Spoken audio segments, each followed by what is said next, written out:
اليوم كالعادة باش نحكيو على مواضيع يهموكم انتوما، واليوم باش نحكيو على حاجة مهمة برشا، كيما الثقة في النفس اللي كانت عند شكري قبيليك باش انه ربح 2,700. باش نحكيو على ان كونسيبت اللي ممكن برشا ناس يستخيلوه غرور، يستخيلوه يقول لك شبيه مضروب في روحه، معناها انه انسان فوالا انسان كي نقولوا حب الذات راي ساعات راو كي ما نحبوش رواحنا بالقدر الكافي. هل بالحق قاعدين نتعبوا نفسيا؟ شنية الحكايه هذيا؟ وخلينا نحكيو بالكدا على حب الذات مع الاخصائيه النفسيه ناس الشعبي. مرحبا يا ناس. عسلامة يسري. عرقوب بخير على شكري اليوم. دونك اليوم كي نحكيو على الحب الذات، خلينا اون لا ديفيني الحاجه هذه. شنو معناها حب الذات باش نفهموا كيفاش نبداو؟ اسكو بالحق انانيه، اسكو بالحق غرور، والا لا، ولا عندها معنى اخر؟ خلينا نفهم. كي نقولوا حب الذات هو تو سامبلومون العلاقه نتاعك، علاقتك بينك وبين روحك، علاقتك مع روحك. انت كيفاش تشوف روحك، انت كيفاش تقدر روحك، انت كيفاش معناها تغزر لروحك، وكيفاش كاين تعامل لروحك معناها هيك الصوت الداخلي اللي تقوله لروحك، معناها كيفاش تتصرف مثلا، كيفاش تتصرف مع روحك في المواقف مثال الصعيبه، اسكو تكون رحيم مع روحك والا قاسي مع روحك وتجلد روحك. مثال هل تحترم الاحتياجات نتاعك، لي بوزوان نتاعك عندهم قيمه والا لا. مثلا زاده كيفاش انت تشوف روحك انديبوندامون من كيما نقولوا احنا بالمزايا والا من ما نقولوش عيوب مي نقائص مثلا نتاعك. فوالا هذه هو مش انت اذا تغزل المرايه وش تقول لروحك انا مزيان، انا قوي، انا محلاني. اي باهي والله ساعات مدح الذات حاجه باهيه، ولكن بون كي نحكيو هنا على حب الذات بالحق اللي هي حاجه مهمه ياسر، لازمنا ان نعطيوها قيمه اكثر من انه نغزروا لها كغرور والا قول لك انسان مضروب في روحه وحاجه كيما هكايا. لكن خلينا نفهموا كيفاش نعرفوا فما نقص هنا في حب الذات، على خاطر ممكن حاجه ديليكات على الاخر باش انه نجموا نفهموها ونجموا نعرفوا اللي نحن فما نقص في حب الذات هذا.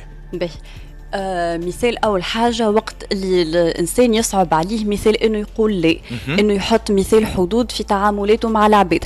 شو معناه؟ خاطر هو باش يقول لا ساعات يستحق إنه يقول لا على خاطر تو سامبلومون ما ينجمش، وإلا مثلا الطلب يكون صعيب كيلكو سوا مثلا السبب تعب وإلا ما يحبش مثلا حاجة ماهوش مقتنع بها، أما ما ينجمش يقول لا على خاطر هوني نون سولمون يسبق الاحتياجات نتاع العباد الآخرين، على خاطر بالنسبة لي احتياجاته هو أقل أهمية من الناس الآخرين، وعلى خاطر زيدا يخاف الناس تخليه ما عادش تحبه. بالنسبة ليه لازم مثلا يقدم حاجة ولا يعطي حاجة لازم يكون هكا مفيد أون كيلكو سورت باش يكون هكا مقبول والعباد تعطيه قيمة.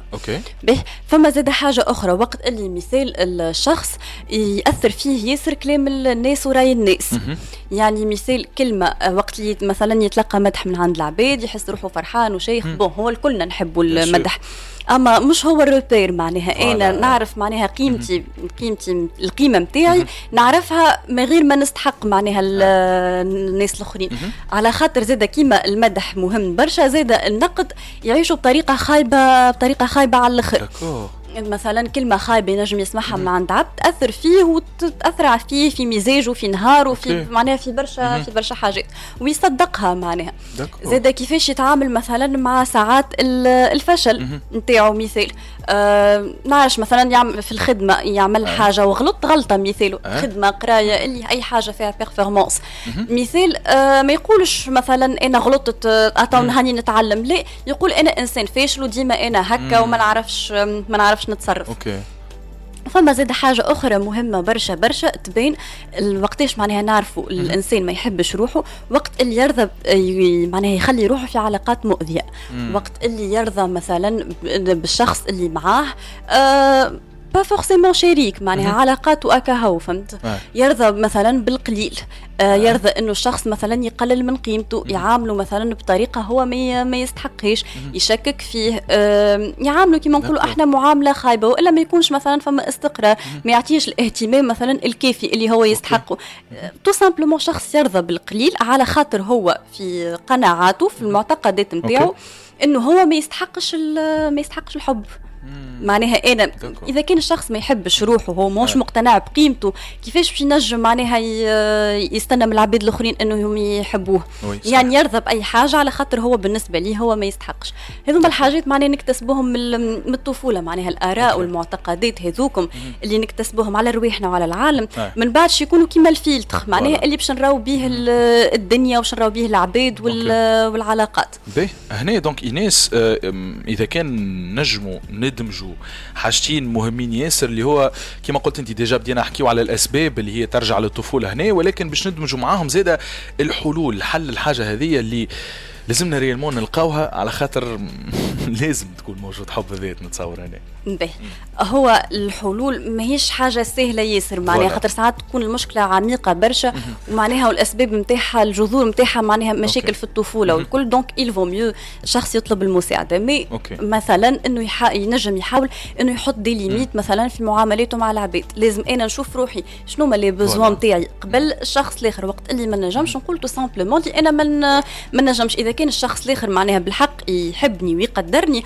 اتا يقعد معايا يفهم لي ليميت نتاعي فوالا معناها انا قيمتي ماهيش مربوطه باللي باش نقدمه. ما عادش نفركزوا زاد على ارضاء الناس على خاطر ساعات الشخص على قد ما يعمل معناها ما ينجمش يوصل انه يرضي الناس الكل. نحاولوا نوقفوا على المقارنات ما نقارنش روحي بغيري لا على نشوف فيه في اللي غيزو لا على العباد معناها اللي دايرين بيا. كل شخص وعنده كيما نقولوا احنا لي كومبيتونس نتاعو عنده الريتم نتاعو عنده ليستوار بيرسونيل نتاعو. دونك انا كي باش نقارن روحي معناها بنفسي انا مثال قبل و اي سورتو نراجعوا الناس اللي دايرين بينا على خاطر الناس اللي دايرين بينا عندهم تأثير كبير علينا وعلى كيفاش احنا نشوفوا رواحنا. جوستومون هنا راهو حب الذات ماهوش غرور، حب الذات ماهوش انانيه، وراهو حاجه مهمه ياسر في الديفلوبمون نتاعنا على خاطر كي تحب روحك تنجم تحب الحياه تنجم تحب كل شيء تعمل فيه ولي ليميت هذوما راهم لازم يكونوا ديما اكيد موجودين في ليزانتراكسيون نتاعنا مع العباد كسوا عائلاتنا اصحابنا الخدمه كل شيء كل ما وفيه انتراكسيون مع المجتمع لازم ديما يكون فيه ليميت خاطر لازم نحط زاده لي بوزوان نتاعي انا قبل صحتي راحه بالي هذاك الكل. الحقيقه سورتو موضوع مهم ياسر اليوم حكينا فيه مع الاخصائي النفسي ايناس الشعبي. ميرسي ايناس. اكيد ديما تلقاو موعد الصحه النفسيه فسر لي من الاثنين للخميس في بنت لفام لي فيديو الكل على الباج فيسبوك نتاعنا بنت لفام باي موزايك فام ولا موزايك فام على فيسبوك. شكرا لكم اللي ديما تابعونا. بعد شويه تلقاو الجميله هبه الخميري في الاخبار.